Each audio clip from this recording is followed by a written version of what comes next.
Hello everyone, स्वागत है एक और नए वीडियो में। और आज के वीडियो में हम लोग वेल्थ क्रिएट करने के बारे में बात करने वाले हैं एंड कैसे हम लोग एक फास्टर तरीके से वेल्थ क्रिएट कर सकते हैं या फाइनेंशियली फ्री हो सकते हैं, वो चीज़ हम लोग इसमें डिस्कस करने वाले हैं। तो आप लोगों को पता होगा कि हम लोग ETF ट्रेडिंग एंड ऑल करते हैं, बट जो प्रॉफिट्स होते हैं उसमें से या जो हम लोग एडिशनल जो SIP हम लोग करते हैं वो डेफिनेटली हम लोग म्यूचुअल फंड्स और ETFs में करते हैं। बट एक फुल प्लानिंग जो है वो आपके पास जो है वो नहीं होगा। एंड कोई भी बिगनर भी आता है मार्केट में तो उसके पास फुल प्लानिंग नहीं होता है कि एग्जैक्टली क्या क्या चीज़ें करनी है एंड इन चीज़ों को फॉलो करके वो फाइनेंशियली फ्री हो सकते हैं कुछ सालों में।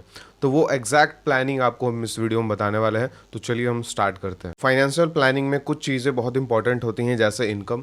तो आपका एक मेजर इनकम सोर्स होना चाहिए, चाहे वो जॉब हो, चाहे वो बिजनेस हो, चाहे आप ट्रेडिंग कर रहे हैं, ETF ट्रेडिंग कर रहे हैं हमारे जैसा, तो वो एक मेजर सोर्स ऑफ इनकम होना चाहिए।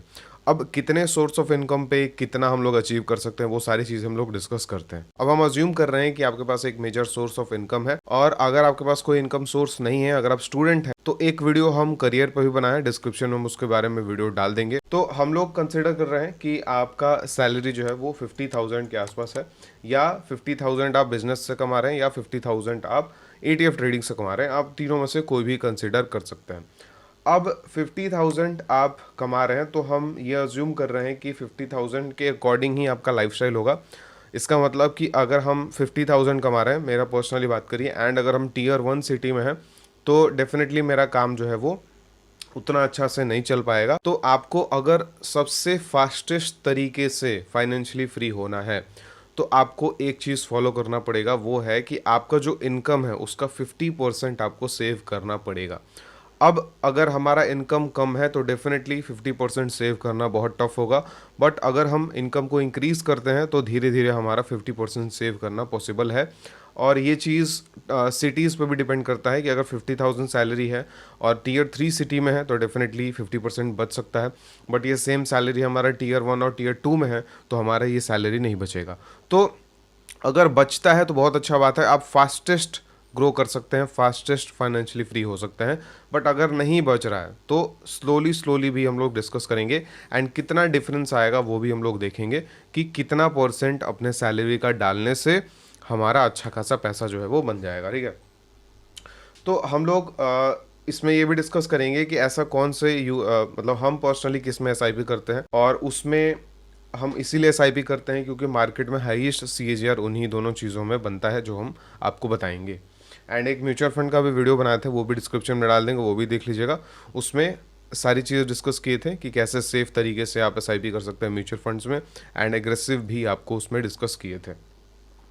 तो हम लोग 50,000 सैलरी जो है वो अज्यूम कर रहे हैं, एंड हम लोग पहले अगर देखते हैं कि 25,000 अगर सैलरी हमारा सेव हो जाता है, Tier 3 सिटी में अज्यूम कर रहे हैं, और 25,000 सैलरी हमारा सेव हो जाता है, एंड हर महीने हम 25,000 जो है वो ये स्टेटमेंट होता है कि SIP करने का फ़ायदा क्या, 60 साल के बाद इतना पैसा होने का फ़ायदा क्या। तो ऐसा नहीं है कि हम लोग SIP कर रहे हैं, 60 साल बाद हमारा मान लीजिए 10 करोड़ होने वाला है। तो इसका मतलब ये नहीं है कि हम लोग को विड्रॉ बीच में हम लोग नहीं कर सकते। डेफिनेटली विड्रॉ कर सकते हैं, कोई भी काम आएगा तो हम लोग विड्रॉ कर सकते हैं। एंड इसीलिए हम लोग SIP करते हैं कि हमारे पास एक डिसेंट अमाउंट होगा, तो कभी भी कुछ काम आएगा तो थोड़ा बहुत उसमें विड्रॉ करने से हमको फ़र्क नहीं पड़ेगा। तो ये सिंपल सा मतलब होता है। एंड अगर कुछ काम नहीं आया तो एक पॉइंट के बाद हम लोग उसमें से हर महीने पैसा निकालते भी हैं, तो भी हमको वो अमाउंट जो है वो घटेगा नहीं। ठीक है, तो इस चीज़ पे भी हम लोग डिस्कस करेंगे कि पहले हम लोग मेहनत करके पैसा जुटा लिए, एंड फिर आफ्टर सम ईयर्स उस पैसा को हम लोग यूज़ कर रहे हैं, फिर भी वो पैसा ख़त्म नहीं हो रहा है। ठीक है, तो वो पूरा प्लानिंग हम लोग देखने वाले हैं। अब 25,000 के आसपास हम लोग SIP कर रहे हैं। पहले हम लोग 10 साल के आसपास देखते हैं कि 10 साल जो है वो क्या होता है। ठीक है, 10 साल में हमारा अमाउंट जो है वो कितना आता है, 46 लाख के आसपास आता है। और हम लोग डिस्कस कर रहे हैं, आपको पता होगा 15% जो है वो हम लोग रिटर्न जो है वो आप अचीव कर सकते हैं। बट हम जो मेथड बताएंगे उससे आप बुल मार्केट जैसे पास्ट में, जैसे अभी लास्ट 5 ईयर्स में जिस चीज़ को हम बताने वाला है उससे मोर देन 30% का CAGR आया है। बट हम कंसिडर कर रहे हैं कि फ्यूचर में 30% शायद ना आए। ठीक है, ये किसी को पता नहीं है, और आ भी सकता है। ठीक है, बट हम लोग 20% लेके चलते हैं वर्स्ट केस सिनेरियो में, 20 या 21%। ठीक है, तो अब वो कौन से इंस्ट्रूमेंट है वो आपको हम बताएंगे। तो 25,000 SIP में 10 साल के लिए अगर हम करते हैं, 50,000 सैलरी है मेरा। अब इसमें आपका डेफिनेटली 10 साल तक आपका सैलरी इंक्रीज होगा, वो हम कंसिडर नहीं करना। अगर वो कंसिडर कर लेंगे तो ये 1 CR का अमाउंट बहुत बड़ा हो जाएगा एंड इन्फ्लेशन एडजस्ट भी आपका हो जाएगा। बट हम इन्फ्लेशन हटा रहे हैं एंड सैलरी का इंक्रीमेंट भी हटा रहे हैं, तो वो मैनेज हो जाएगा एक दूसरे से, राइट। तो 1 CR के आसपास आपके पास अब अमाउंट है। अब 1 CR पे आपका सेम 20% अगर आपका बनता है तो 20 लाख के आसपास आपका ईयरली रिटर्न जो है वो बन रहा है, ठीक है। अब ईयरली 20 लाख के आसपास रिटर्न है, which is almost 1.5 lakh per month. तो आप 50,000 कमा रहे थे 10 साल पहले, एंड 10 साल बाद आप 10 साल सिर्फ सैक्रिफाइस किए, अपने 50% पैसा को बचाएं एंड इन्वेस्ट किए, SIP किए, तो आपका जो अमाउंट है वो इतना हो गया कि वो आपके स्टार्टिंग सैलरी से ऑलमोस्ट 3 गुना ज़्यादा आपको पैसा दे रहा है, एंड फिर भी आपको कोई प्रॉब्लम नहीं होगा, ठीक है। अब 10 साल बाद ना आप यहाँ पे जॉब छोड़ भी सकते हैं अगर आप चाहें तो, एंड आपको जो पसंद है वो कर सकते हैं, ठीक है। अब ऐसा नहीं है कि जो पसंद है उसमें से पैसा नहीं आएगा, उसमें से भी पैसा आपको आएगा। तो इसीलिए जो पसंद है वो हम लोग डेफिनेटली कर सकते हैं। एंड ये जो प्लानिंग है मेरा इसी बेसिस पे है कि 8 से 10 साल में हम अगर चाहें तो फाइनेंशियली फ्री हो सकते हैं, एंड उसके बाद हम अपने पैशन को फॉलो कर सकते हैं अगर हम अपना पैशन अभी फॉलो नहीं कर रहे हैं तो, ठीक है। अब वो पैशन कुछ भी हो सकता है, वो आप पे डिपेंड करता है। तो हम बेसिकली जॉब छोड़ सकते हैं। अब ऐसा नहीं है जॉब छोड़ने का मतलब कि काम छोड़ करके और हम लोग घर पे बैठ जाएंगे, ऐसा नहीं होता, ठीक है। हम लोग काम छोड़ करके कुछ अपना पैशन वाला चीज़ खोल सकते हैं, जैसे रेस्टोरेंट खोल सकते हैं। कुछ आइडिया है मेरा तो वो डिप्लॉय कर सकते हैं, ठीक है। एग्जीक्यूशन हम लोग अलग अलग चीज़ें कर सकते हैं। तो इसका मेन फाइनेंशियली फ्री का मतलब होता है मेरे हिसाब से, ठीक है। ऐसा नहीं कि काम छोड़ के घर पे बैठ जाना, राइट। तो अब अगर हम 50% सैलरी का नहीं बचा पाते हैं तो 1 CR अचीव करने में कितना समय लगेगा, ठीक है। अगर हम कंसिडर कर रहे हैं कि 25% ही हम लोग बचा पाते हैं, 12,500 हम बचा पाते हैं, एंड 12,500, तो हम लोगों को 10 साल में सिर्फ 50 लाख बनेगा, तो पैसा आधा हो गया, ठीक है।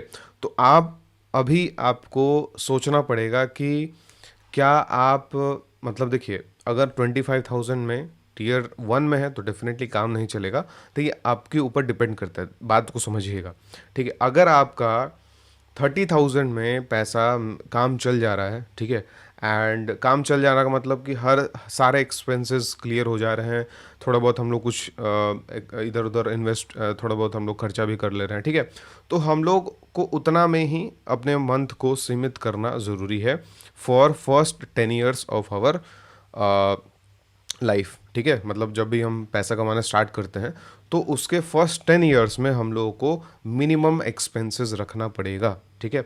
इससे क्या होगा कि नेक्स्ट उसके बाद 10 years में आप फ्री हो सकते हैं। बट अगर आप नहीं एक्सपेंसेस को बचाते हैं या नहीं आप कंट्रोल कर पाते हैं तो 25% ही आपका डालते हैं, तो 10 साल में आपका सिर्फ 15 लाख 50 लाख बनता है, एंड सेम रिटर्न को अचीव करने में आपको ऑलमोस्ट 15 साल लग जाएंगे। सेम अमाउंट को अचीव करने में 15 साल नहीं, एक सेकेंड, 13 साल लग जाएंगे। तो आपको 3 साल इसमें एक्स्ट्रा आपको लगा, और फिर भी 25% इन्वेस्ट कर रहे हैं तो 13 साल लगा। अगर आप 10% ही इन्वेस्ट कर रहे हैं तो मैक्सिमम लोग 10% ही करते हैं। 10% मीन्स 50,000 सैलरी है तो 50,000 का 5,000। तो अब 50,000 हम लोग इन्वेस्ट करते हैं, 5,000 इन्वेस्ट करते हैं, तो हमको सेम रिटर्न बनाने के लिए कितने साल लग जाएंगे? ऑलमोस्ट 16 साल के आसपास, 17 साल, ठीक है। तो कहाँ 10 साल में हमारा पैसा बन रहा है एंड कहाँ 17 साल, 7 साल आपको एक्स्ट्रा इन्वेस्ट करना है। अब दो कंडीशन है, अगर कोई पर्सन का नहीं चल पा रहा है, मतलब 50% सेव कर ही नहीं सकता, ठीक है, तो डेफिनेटली कुछ तो करना चाहिए। 10 साल ना होके 17 साल में बनेगा, 17 ना होके 15 में बनेगा, 13 में बनेगा, बट बनेगा तो। बट जिसका बच सकता है उसको लिए हम बोल रहे हैं कि 50% बचाइए, एंड जिसका नहीं बच सकता उसके लिए क्या करना होगा, उसके लिए आपको अपना इनकम इंक्रीज करना होगा। 50,000 से 1 लाख करना पड़ेगा।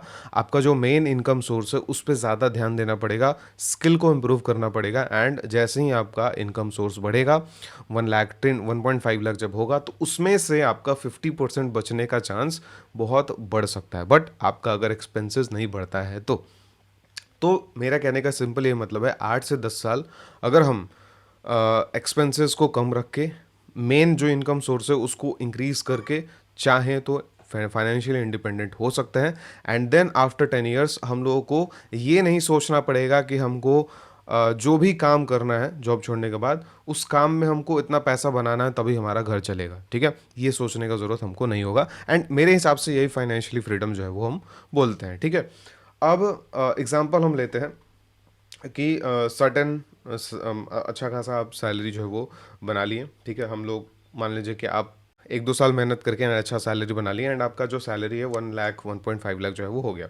अब आप कैसे भी करके अगर 1 लाख SIP कर पा रहे हैं, ठीक है, अगर आप 1 लाख SIP कर पा रहे हैं एंड इसको हम लोग 10 साल लेके चलते हैं तो हमारे पास ऑलमोस्ट 4 करोड़ का जो है वो फंड बन जाएगा, ठीक है। अगर हम 1 लाख SIP कर पा रहे हैं तो जिस एसेट क्लास में हम बताएंगे उसमें, तो एसेट क्लास हम लोग थोड़ा सा आपको बता दें तो एसेट क्लास हम लोग सबसे ज़्यादा रिस्की वाला कंसिडर कर रहे हैं।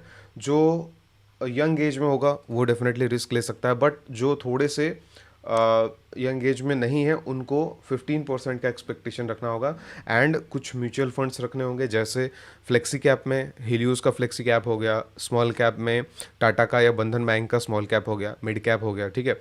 तो 4 से 5 म्यूचुअल फंड रखिएगा, उससे ज़्यादा नहीं। एंड 4 से 5 ETF प्लस म्यूचुअल फंड, ठीक है, दोनों मिला के, उससे ज़्यादा नहीं, ठीक है, क्योंकि उससे ज़्यादा रखेंगे रिटर्न कम हो जाएगा एंड स्टॉक्स जो है वो सब में एक ही होता है तो कोई फ़ायदा नहीं है। तो इसके पीछे हम वीडियो बनाए हैं म्यूचुअल फंड का, वो जाके देख लीजिएगा। तो ETF में आपको बताएं सेफ जाना है, ध्यान से समझिएगा, सेफ रहना है, सेफली इन्वेस्ट करना है एंड 15% अचीव करना है। तो हिलियोस का flexi cap, small cap, mid cap and एक हमारा जूनियर 20, ठीक है, 4 पोर्टफोलियो, 4 बहुत मनी है, ठीक है। अगर हमको 21% या जो हम बात कर रहे थे कि 30% जीए जो हो अल्फा और माइक्रो कैप जो दिए हैं 30% CAGR, अल्फा जो है वो 30% CAGR दिया है, माइक्रो कैप 30% CAGR दिया है, मोर देन 30%, ठीक है। अब मेरा पिक जो है वो यही है, कौन कौन सा, सिर्फ और सिर्फ माइक्रो कैप और अल्फा, ठीक है। मेरा गोल है सिर्फ अल्फा और माइक्रो कैप एंड इसमें जब भी मार्केट डिप करेगा तो SIP तो हम कर ही रहे हैं, जब भी मार्केट डिप करेगा तो उसमें हम एक्स्ट्रा मनी ऐड करेंगे, ठीक है। और उससे जो रिटर्न है हम लोग डिस्कस किए हैं कि जो पास्ट में CAGR दिया है वो CAGR हम लोग सेम एक्सपेक्ट कर रहे हैं, ठीक है। अब जैसे हम लोग अगर थोड़ा सा डिस्कस करें, यहाँ पे आते हैं एंड दोनों में CAGR थोड़ा सा हम लोग देख लेते हैं कि कितना बन रहा है, ठीक है। तो 2019 के टॉप से हम लोग देखते हैं, यहाँ से यहाँ तक के टॉप का 36% CAGR है एंड अगर हम अभी तक का बात करें तो 25% का CAGR है, ठीक है। इसी तरीके से माइक्रो कैप का बात करें तो हमारा माइक्रो कैप है यहाँ पे, माइक्रो कैप में ऑलमोस्ट यहाँ से लेके यहाँ तक अगर हम देखें तो 33% का CAGR है एंड यहाँ से यहाँ तक देखें तो 22% का CAGR है। तो हम लोग किसी भी पॉइंट पे इन्वेस्ट करते हैं तो अच्छा खासा हमारा मोर देन 20% जो है वो अचीव करने लायक है इन दोनों में, ठीक है। अब एक बहुत वो बताते हैं, ठीक है, एक बोनस पॉइंट आपको बताते हैं। अब वीडियो जो भगा के देखते हैं उनको ये चीज़ पता नहीं चलेगा, ठीक है। जब भी इन दोनों इंडेक्सेस में, ठीक है, अब ये दोनों इंडेक्स बहुत रिस्की हैं बट लॉन्ग टर्म के लिए अगर हम इन्वेस्ट कर रहे हैं तो मेरा ये मोटिव होना चाहिए कि जिसमें ज़्यादा रिटर्न बने उससे ज़्यादा उसमें ज़्यादा हम इंटरेस्ट दिखाएंगे, क्योंकि जो सेफ है उसमें भी 40% का ड्रॉडाउन है ही और जो रिस्की है उसमें 60% का ड्रॉडाउन है। तो 20% के ज़्यादा ड्रॉडाउन पे हमको अगर लॉन्ग टर्म में 5-10% का CAGR इंक्रीज हो रहा है तो क्या दिक्कत है, राइट। तो अब इसमें एक बोनस पॉइंट आपको बताते हैं, इन दोनों में जब भी हमको इन्वेस्ट करना है तो एक लमसम अमाउंट अगर हम अल्फा में या माइक्रो कैप में अगर हम लोअर लेवल्स पे डाल दें, ठीक है, लोअर लेवल्स पे एक लमसम अमाउंट डाल दें तो हमारा CAGR 30 को क्रॉस कर सकता है, ठीक है।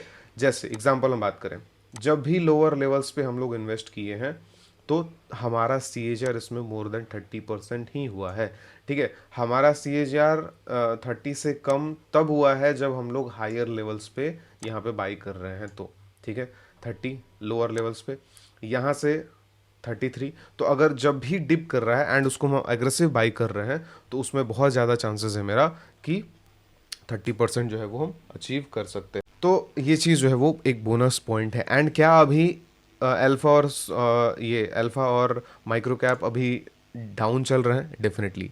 तो क्या ये एक अच्छा अपॉर्चुनिटी हो सकता है लॉन्ग टर्म के लिए? डेफिनेटली। ठीक है, तो बस इसी रीज़न से हम लोग 30% जो है वो अचीव कर सकते हैं। अब अगर हम 30 ना लेके चलें, क्योंकि आगे के फ्यूचर में मार्केट डेफिनेटली थोड़ा हम 30 तब बना पा रहे हैं जब हम डिप में एग्रेसिव बाइंग कर रहे हैं, बट जो जॉब कर रहे हैं वो शायद बाई ना कर पाए, वो साइपी ही कर पाएंगे। तो उनके लिए इतना ही एक्सपेक्टेशन रखना ज़्यादा अच्छा है अगर इन दोनों में इन्वेस्ट कर रहे हैं तो। एंड जो सेफ में कर रहे हैं उनको 15% एक्सपेक्टेशन रखना चाहिए। ठीक है, अब हम कंसिडर कर रहे हैं कि 4 CR हमारा हो गया। ठीक है, अब 4 CR हमारा हो गया। अब 4 CR 10 साल में होने के बाद फिर आगे का क्या प्लान है मेरा? तो आगे का प्लान है कि SWP करने का। अगर हम 1 लाख पर मंथ विड्रॉ कर रहे हैं तो, एंड 15% से हम लोग ग्रोथ ले रहे हैं तो, और नेक्स्ट 30 ईयर्स के लिए, मतलब 10 साल इन्वेस्ट किए, 4 करोड़ हो गया। अब 30 साल तक हम लगातार पैसा निकाल रहे हैं, फिर भी हमारा अमाउंट 280 करोड़। ठीक है, अगर हम 10% के रिटर्न से एक्सपेक्ट करें कि 10% से मार्केट ग्रो होगा, फिर भी कितना? 1/100 56 करोड़। ठीक है, तो कहने का मतलब कि अगर हमारे पास डिसेंट अमाउंट आ जाए ना, तो फिर उसको ख़त्म करना बहुत मुश्किल है। ठीक है, और इसी रीज़न से फाइनेंशियली इंडिपेंडेंट होना बहुत इंपॉर्टेंट है, एंड इसी रीज़न से फर्स्ट 10 ईयर्स सेक्रीफाइस करना बहुत इंपॉर्टेंट है।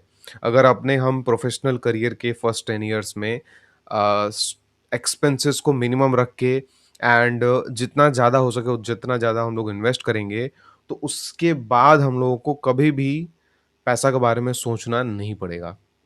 एंड इसी को हम लोग फाइनेंशियली फ्री बोलते हैं। ठीक है, अब जैसे 1 लाख हम लोग निकाल रहे हैं, 2 लाख पे भी चेक कर सकते हैं। बेसिकली इसमें आप 33 करोड़ फिर भी आया, तो हम लोग जैसे 4 करोड़ है ना हमारा, तो हमारा बेसिकली ये मोटिव होना चाहिए कि 4% साल का, उससे ज़्यादा हम लोग ना निकालें। तो 4 करोड़ पे 4% हो जाएगा ऑलमोस्ट 16 लाख। ठीक है, तो 2 लाख निकाल रहे हैं फिर भी हमको कोई प्रॉब्लम नहीं आ रहा है। ठीक है, तो आई गेस फाइनेंशियली फ्रीडम का पूरा प्लान आपको पता चल गया होगा। थोड़ा सा कंक्लूड करने का आपको कोशिश करें तो, आ, हम लोग रिस्की, सबसे ज़्यादा रिस्की जो ऐसा क्लास है उसमें हम लोग SIP करने का प्लान कर रहे हैं। क्यों? क्योंकि हमको मैक्सिमम CAGR अचीव करना है। एंड अगर हम जो अचीवमेंट हम का बात कर रहे हैं, जिस अचीवमेंट का बात कर रहे हैं, जो आपको बोनस पॉइंट बताया है कि कब हम लोग 30% CAGR कैसे बना सकते हैं, इन दोनों में सिर्फ, ठीक है, तो वो अगर हम करते हैं तो 10 साल में इतना भी हो सकता है। एंड इस पे आप लोग SWP जो है वो कर सकते हैं। तो मेरा बस इसी रीजन से मेरा सिर्फ इन्हीं दोनों चीज़ों पे फोकस जो है वो रहता है लॉन्ग टर्म के लिए, राइट। थोड़ा सा कंक्लूड कर दें आपको, अगर फाइनेंशियल फ्री होना है तो पहले आपके पास एक इनकम सोर्स होना चाहिए मेजर। अगर नहीं है तो वीडियो बनाया है, देख लीजिएगा कैसे इनकम सोर्स बनाना है एज अ स्टूडेंट। अगर इनकम सोर्स है आपका तो कोशिश कीजिए कि जितना ज़्यादा आप लोग इन्वेस्ट कर सकें उतना अच्छा है। अगर 50% इन्वेस्ट कर सकते हैं तो आप 8 से 10 साल में फाइनेंशियली फ्री हो सकते हैं। उसके बाद आप कुछ भी कर सकते हैं जो आपका मन हो, एंड फिर भी आपका पैसा जो है वो अकाउंट में आते रहेगा। ठीक है, एंड अगर आप कम इन्वेस्ट कर पा रहे हैं तो आपका मेन फोकस होना चाहिए, आपका मेजर इनकम सोर्स को है वो बढ़ाना होगा, एंड बढ़ाने के बाद सेम चीज़ रिपीट करना होगा, विच इज़ 50% इन्वेस्ट करो एंड फाइनेंशियली फ्री हो। तो ये सिंपल हमारा कंक्लूजन था।